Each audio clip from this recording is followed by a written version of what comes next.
Dando sequência para a série que eu comecei há algumas semanas, do momento das coisas na fotografia, eu vou abordar pela segunda vez o assunto inteligência artificial, mas sobre o momento da verificação de imagens e do que é real e não é. É um assunto super importante, você vai entender não pela ótica da fotografia apenas, tá? E eu vou tratar isso com dados aqui, de alto nível, num conteúdo para você refletir e ver o tamanho da transformação, como ela afeta na ponta, que eu acho que é uma das coisas mais importantes. E ela passa, claro, pela questão do que é real e não é, né? E é algo meio filosófico, mas eu não vou trazer isso com base no meu achismo. Eu ouvi um conteúdo muito bom no podcast, que eu estou com ele na tela aqui. Uma publicação no podcast do Wall Street Journal dos últimos dias. Está lá no ar, eu vou deixar o link para você ouvir se você quiser, ou ler a transcrição e você ativa, como eu fiz aqui em português, para ficar mais fácil, para quem não fala inglês também, mas hoje até isso também está bem resolvido. Você só ativa a tradução e consegue ler a transcrição. É um conteúdo do mais alto nível sobre o que está acontecendo, merece atenção por várias questões. E aí eu vou abordar isso. Eu não vou ler tudo aqui, senão ficaria muito longo e cansativo. Eu sugiro você ler. A gente está falando de uns jornais de negócios que tem um canal dentro dos podcasts deles que é chamado de O Futuro de Tudo. E esse canal aborda justamente inovação. E um dos assuntos que eles trouxeram foi justamente essa parte de inteligência artificial. E não é para menos. Eles tratam ali, começam o episódio falando da história do Papa. E aí você fala, pô, de novo vai falar do Papa, né? O Papa lá com as jaquetas de rapper, Balenciaga, não sei o quê. Mas o especialista que está aqui na transcrição comentando e no áudio, se você quiser ouvir, vou deixar o link, você vai poder ouvir.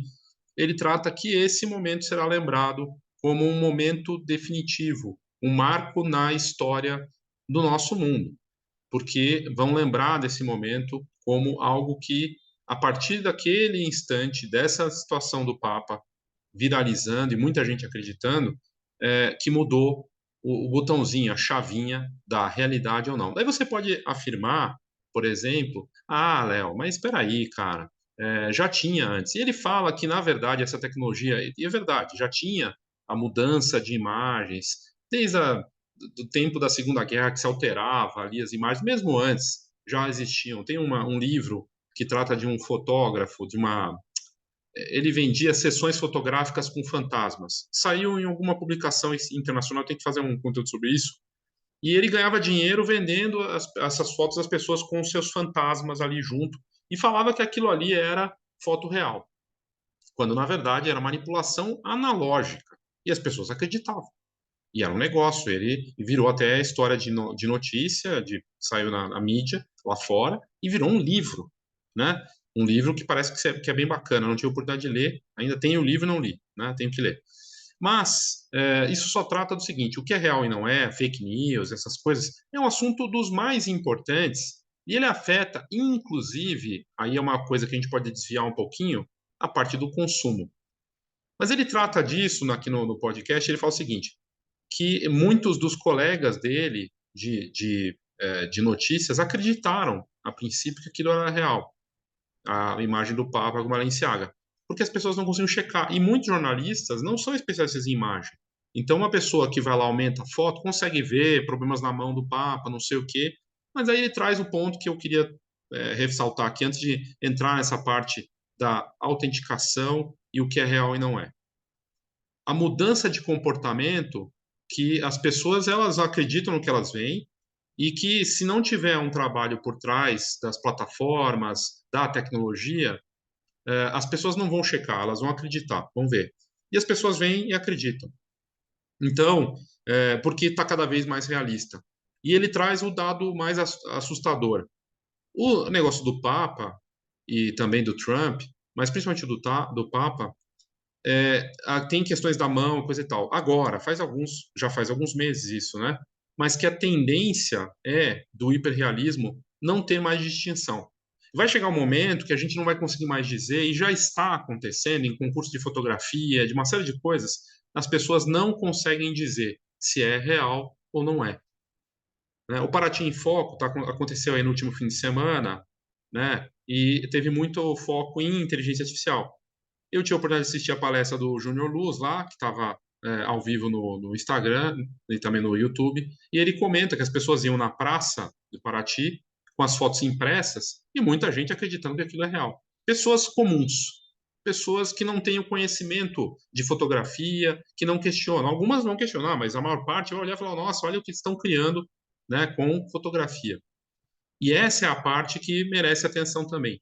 A mudança de comportamento das pessoas comuns, consumidores das mais variadas áreas, em que eles não conseguem dizer o que é real ou não é, e para muitos a questão de comprar um retrato com um aplicativo, não importa se é real ou não, é a representação dele, é o sonho.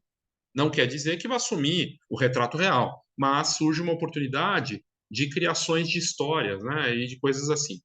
E aí eu trago também a parte do filme Blade Runner 2049.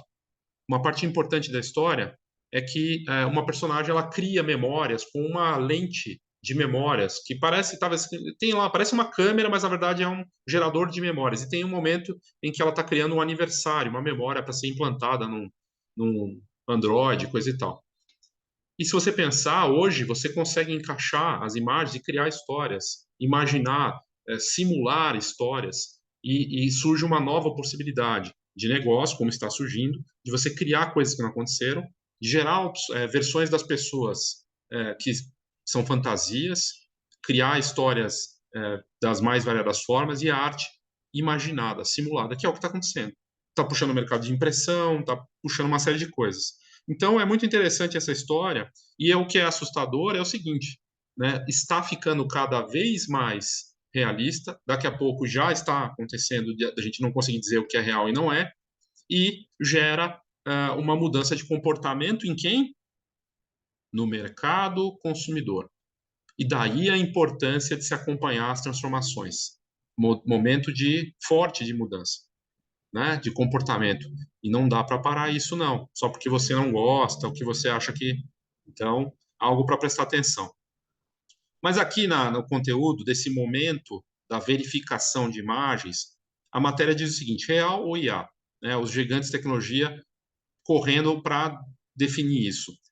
E aí o que o conteúdo aborda aqui primeiro ele trata do que um pouco de tudo que eu falei, do Papa, coisa e tal, né? Eles falam aqui e e aí que viralizou. Então, eles trazem isso, que cada vez melhores, essas tecnologias como Midjourney, DALL-E e tudo mais. E aí, um momento aqui, um especialista fala, em breve, essas imagens não serão distinguíveis da coisa real. E isso importa porque algumas imagens movem mercados e mudam mentes. Isso é verdade. Então, a gente viu o caso do Pentágono, quando pegaram uma imagem, faz algumas semanas, já tem mais de um mês isso, uma imagem do Pentágono que tinha sido atingido por uma bomba, um ataque terrorista. E não era verdade, mas a imagem era feita com hiperrealidade da inteligência artificial. E o que, que aconteceu? Caiu a bolsa fortemente naquele dia. Bilhões de dólares que foram perdidos por alguns momentos por conta de uma imagem fake que viralizou. Não há controle. Então eles trazem, aí tem a história do Papa e outras tantas, né, que a gente tem visto aí. Mas o que está acontecendo? Né? A gente não consegue mais distinguir, e isso não quer dizer que não tem uma responsabilidade. E é o que trata aqui o conteúdo do real ou não real. E eles falam que a nova fase para eles é de tentar identificar uma forma de você saber que é IA ou real. Então, a gente, ele fala, por exemplo, que essa coisa da tecnologia da mudança de comportamento, ela veio caminhando aos pouquinhos com o Photoshop, que tem 30 anos, e Photoshop altera uma imagem, né? E também cria umas situações em que você não consegue dizer o que é real ou não é de uma forma mais complexa. Por exemplo, você pega uma foto de família sua com smartphone, e hoje os smartphones aplicativos têm como apagar uma parte. Olha como ficou difuso e turva a história, né? Com a IA você altera a imagem, tira um pedaço dessa foto, mas ela não deixou de ser real. porque naquele momento aconteceu. Da mesma forma que você faz uma foto da Lua, um zoom de 100 vezes, e a imagem que você tem ali, ela é baseada na Lua, mas tem um preenchimento feito com inteligência artificial da Samsung, por exemplo. Então, agora a gente está num patamar que ficou desafiador, né? Você conseguir definir isso e, e até dizer o que é real ou não é por conta desse balanço aí entre as histórias, né? Às vezes uma foto é real, mas ela é mexida com a IA, e às vezes ela é tão hiperrealista e 100% IA, você acha que é real, e na verdade não é, né? Mas o que eles falam aqui é a parte da integridade e da parceria e de como as empresas podem se proteger disso. Então, o que a gente tem que prestar atenção? Primeiro, por que isso é importante? Segundo aqui uma das informações do podcast, a quantidade de imagens geradas por IA só vai aumentar. Olha só esse dado impressionante. Em 2022, a Europol, Agência de Aplicação da Lei da União Europeia, divulgou um relatório. Ela previu que até 2026, olha só isso, 90% do conteúdo online poderá ser gerado com inteligência artificial. As imagens geradas por IA vão causar ainda mais danos se as pessoas pensarem que são reais. Então, como é que a gente vai saber o que é real e não é? E aí eles trazem segundo os especialistas que eles abordaram aqui, né, a Charlotte Gartenberg, como é que estão sendo lidados como é que eles estão lidando com esse problema. E uma das formas é o que eles estão chamando de alfabetização midiática, que as pessoas, a maioria de nós pode ser um pouco mais cética, mas isso não é suficiente. Então, esse conceito está entrando em voga e eles estão, o que a gente está vendo são algumas alternativas que surgem. Uma delas é a detecção, análise após o fato. Então, você pegar a imagem, né? E você olhou, viu e falou, pô, será que é real? Aí você vai fazer o download, vai pesquisar, mas será que as pessoas comuns vão fazer isso? Provavelmente não. A outra forma de fazer, existem serviços para você checar isso, a gente já vai ver. A outra forma é uma marca d'água invisível ou impressão digital. E aí também tem outra forma, que é isso o Google está trabalhando, por exemplo, nessa credencial, nessa marca d'água invisível. Seria ótimo, né? E, inclusive, a Microsoft com DALL-E também, entre outros. A outra é a credencial de conteúdo, que é você ter uma forma de ter essa credencial.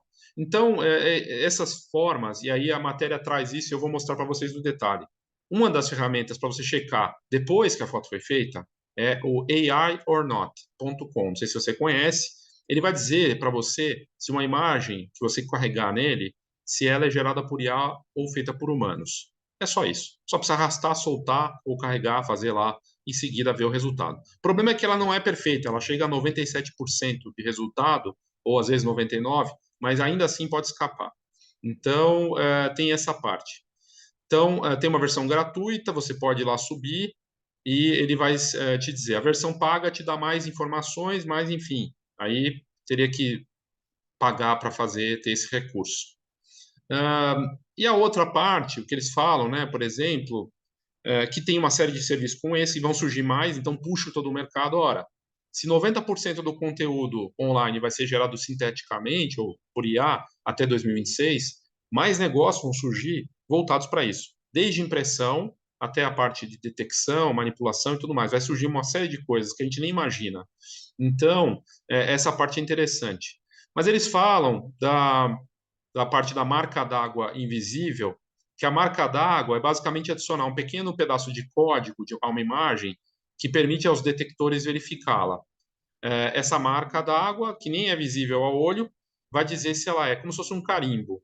O gerador pode alterar propositalmente algumas informações embutidas nos pixels, de forma que é invisível para o olho humano, mas visível para um detector de IA. Então, esses pixels funcionam como um carimbo ou marca d'água. Quem já tem Bing, que tem um gerador de imagens, eu uso, por exemplo. O Google DeepMind já tem isso nos geradores. E eles estão lançando outros. O Google DeepMind até criou uma marca d'água própria chamada SynthAID, e eles estão super preocupados com isso. Então, no caso do SynthAID, que é do Google, então é importante, ele tem primeiro uma marca d'água que é invisível ao olho humano, por isso não afeta a qualidade da imagem. Segundo, ela é persistente, mesmo que você transforme essa imagem, como, por exemplo, cropar ou girar, transformar, ainda assim vai aparecer lá que ela foi gerada por IA. Então, essa é a parte interessante e vai poder. Ela está em testes na fase beta, mas vai ser integrada a outros produtos. Por que isso é importante? Tem o Google Fotos e tem outros recursos, então eles podem integrar com uma série de coisas e a gente vai ver isso. E aí tem a outra parte, né, que aqui fala, em julho agora, empresas gigantes, as Big Techs, como Google, Meta, Microsoft e Amazon, se reuniram com o presidente norte-americano, o Biden, e concordaram com salvaguardas em torno do uso da IA, inclusive essa parte de a marca d'água ser fundamental. E aí o Biden, presidente dos Estados Unidos, falou que as empresas têm o dever de ganhar a confiança das pessoas e capacitar os usuários a tomar decisões, informando e rotulando que o conteúdo foi alterado ou gerado por IA. E aí, nessa semana passada, 8 grandes empresas de tecnologia, incluindo a Adobe e IBM, assumiram o mesmo compromisso. Então, mas ainda assim, isso pode não quer dizer que não vá ter uma alteração e uso de uma forma errada disso. Então, isso é bacana, mas não é o suficiente.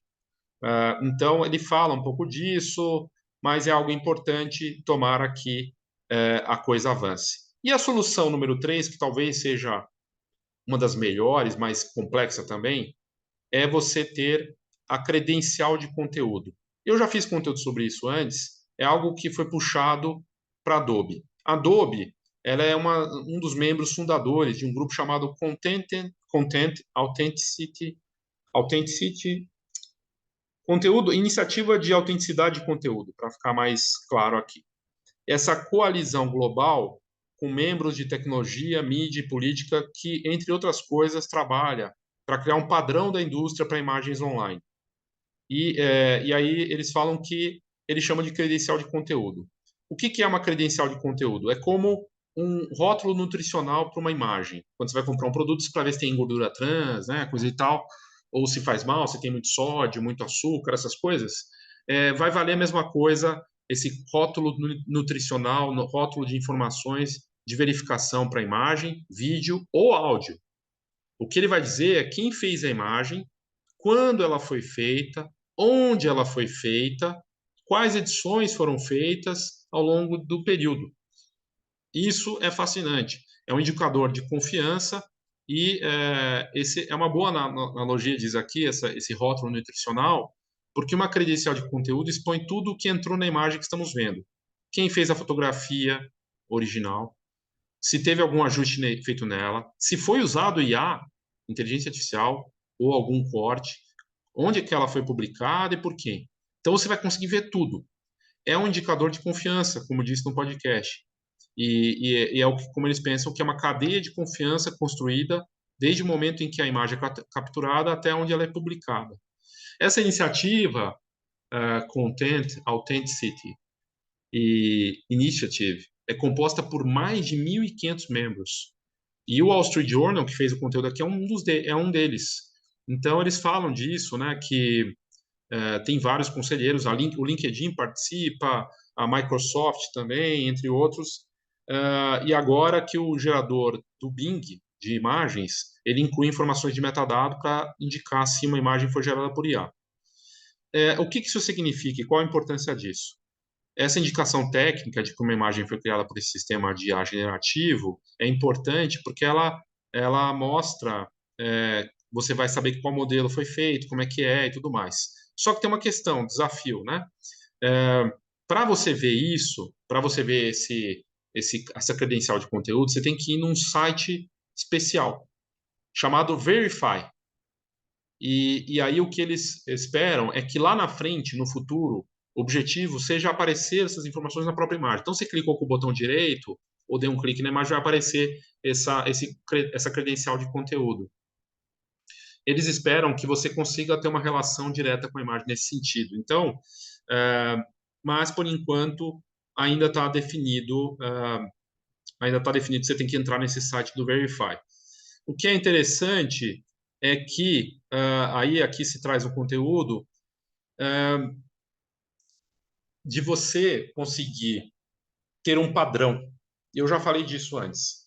Eu acredito que o padrão, por exemplo, NFT, venha se tornar um padrão e você tenha uma camada em que os provedores, as plataformas, até as redes sociais te deem condições de fazer isso. A Meta quase fez, né? Mas algumas como a Reddit tem, então você tem lá, o Twitter tem o NFT no teu avatar. É um padrão. Você tem ali uma autenticação, uma imagem numa rede social, direto lá. A mesma coisa é o que poderia acontecer com essa credencial de conteúdo se ela é, for levada para não só os geradores de imagem, mas para os distribuidores. E eles falam disso. Só que o que é curioso, né? Eles entraram em contato com o Twitter, Facebook, Meta, até com TikTok, X, e ninguém quis comentar sobre levar isso. Porque eles falam aqui que tem três lugares, três pontos importantes. Então, você tem as pessoas construindo a tecnologia e elas já estão, de alguma forma, tentando criar essa conduta, como o próprio Bing, com o seu gerador de imagens, Dolly, que você tem os dados ali. Então, Midjourney deveria entrar nisso, entre outros, né?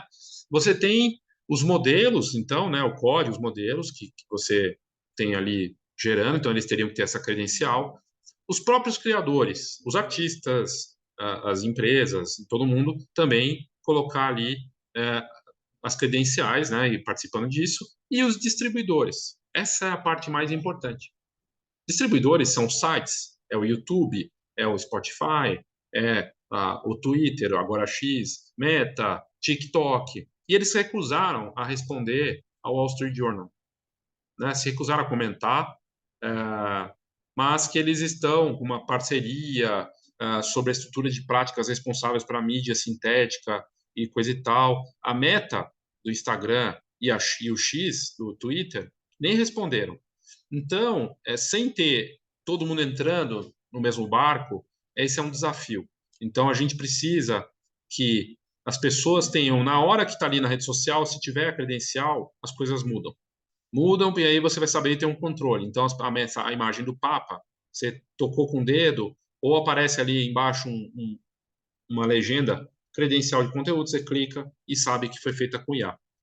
Essa parte é importante. Então, achei fascinante trazer esse conteúdo, porque tem um lado que é saber o que é real ou não é, e que de alguma forma tem essa identificação. Seja a marca d'água, invisível, credencial de conteúdo, coisa e tal. A outra parte é a mudança de comportamento de fato, que envolve tudo, do retrato, a fotografia de família, casamento, tudo. Dos criadores e artistas visuais que se tornarão contadores de sonhos e criadores de fantasias com base nas imagens dos clientes. Isso também vai acontecer. Há uma mudança de comportamento e isso traz um impacto para o fotógrafo e fotógrafa de todas as áreas e que só vai avançar de forma acelerada daqui para frente. E a IA é protagonista nessa história. Então, volta para a história da Reuters, que lançou uma cartilha falando, né, e atualizou seu conteúdo sobre isso, falando o seguinte: fotojornalistas deveriam conhecer, entender, aplicar para poder se defender dessa coisa da IA, ou saber trabalhar junto com ela e usar para algumas questões como produtividade, trabalho criativo e tudo mais. Na arte já está avançando e se torna assim uma ferramenta fascinante, assustadora ao mesmo tempo, porque ela permite expandir a criatividade. Então, um fotógrafo de casamento que quer fazer fotografia autoral e não tem tempo, ele vai poder ter, porque ele não pode sair, não pode, mas com a IA ele pode criar projetos autorais que ele vai até fazer no futuro, mas antes ele faz rascunhos com IA, por exemplo. Uma fotógrafa de família que quer explorar temas, ideias, coisas que ela nunca poderia fazer na prática, primeiro ela testa ou cria, seja de forma autoral ou até pensando no estúdio ou no negócio dela, usando a IA. Colaborações e criações de fantasias para os clientes das mais variadas áreas. Um formando para uma empresa de formatura, ele poderia criar lá um projeto específico de alto valor em que o formando se torna um personagem herói de uma história, com vídeo e fotos, porque agora também a IA está avançando no vídeo, em que ele se torna um protagonista de uma história e os outros formandos ali também são coadjuvantes, tudo feito com IA. além das fotografias reais, além do trabalho, não é sobre uma coisa ou outra. Ah, não, vai sumir a fotografia real. Não. Combinado, trabalhando em paralelo. Uma linha nova de faturamento ou uma linha nova de exploração criativa. É disso que a gente está falando. Só que a gente precisa saber o que é real e não é. E essa parte do crescimento de conteúdo é super importante. Aí, só para mostrar para vocês um pouco do que eu estava olhando aqui, você tem esse AI or Not, é o site que eles comentam no conteúdo do Wall Street Journal. E você tem aqui, você sobe a imagem, faz o upload, né? Basicamente é isso. Feito o upload, ele vai te dar, e você pode ter JPEG, PNG, WebP, GIF, TIFF, BMP, até 10 mega de tamanho, e pode colocar até 5 imagens e ele vai te dizer, e até coloca do Papa aqui de zoeira, né? Mostrando aquela de zoeira do Papa, se é real ou não. E você pode colocar também de um link de um site para saber se é real ou não. Eles identificam do Stable Diffusion, Midjourney, DALL-E, do GAN e Generated Faces. E aí fala aqui de onde eles saíram e tudo mais. E por fim, antes de encerrar, a parte da Adobe, das credenciais de conteúdo, que eu estava comentando antes, né? Você tem uma explicação da Adobe sobre isso, e aí eles falam aqui, né? Credenciais de conteúdo no Photoshop. E eles falam, experimente os recursos beta disponíveis para Photoshop, coisa e tal, né? E fala disso. O que são credenciais de conteúdo? E aí fala, permitem que os criadores anexem informações extras ao seu conteúdo quando exportam ou baixam o conteúdo. E aí eles podem receber mais reconhecimento pelo trabalho, aumentar a transparência para o público. É bem interessante. Então, e aí tem um link ali para entender melhor. E, quer dizer, a Adobe está com essa preocupação e a gente viu que tem 1.500 empresas conectadas com isso. Assunto da maior importância, porque trata do que é real ou não. Se a gente perde essa base, se torna uma coisa muito desafiadora em todos os sentidos. Ok? Quis deixar esse conteúdo para você. Se você quiser explorar a IA na fotografia, se você quiser entender, dar os primeiros passos, eu tenho a minha iniciativa de conteúdo que deixou de ser só um e-book, um livro digital que você compra, para se tornar um canal, uma comunidade ao mesmo tempo. Então, tem um grupo VIP com notícias exclusivas. Esse conteúdo eu quis deixar em aberto, podia deixar ele fechado e não abrir para as pessoas. Mas eu resolvi deixar ele aberto porque é uma coisa super importante de responsabilidade, transparência. Então, eu achei que valia mais a pena abrir para todo mundo. Então, eu vou mandar para todos nos meus canais, tudo mais. Mas se você quiser entender, participar, descobrir do que se trata essa tecnologia da inteligência artificial na fotografia, você tem o Guia Fotografia. O Guia Fotografia tem esse grupo VIP, o e-book, né, que é atualizado com uma certa frequência, notícias exclusivas, vídeos, entre outras coisas que vão ser desenvolvidas no tempo, além de uma orientação personalizada. Assim, ela não é uma consultoria, mas ela te dá dicas, eu posso te enviar informações com base no que você precisa, isso para quem adquire o guia Fotografia com o IA no final do Fotografia de Inteligência Artificial. Ok? Está no link aqui na descrição também, caso você tenha interesse. É isso, obrigado e até a próxima.